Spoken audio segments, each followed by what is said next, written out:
children. Today we are going to learn the phonic sounds of the 26 letters of the alphabet. Each letter has a sound.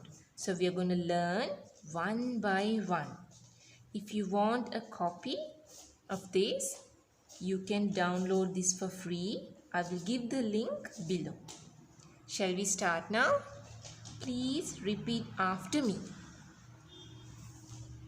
A, B, K, D, A, F, G, H, I, J, K, L, M, N, O, P, Q, R, S, T, A, V, W, X, Y, Z.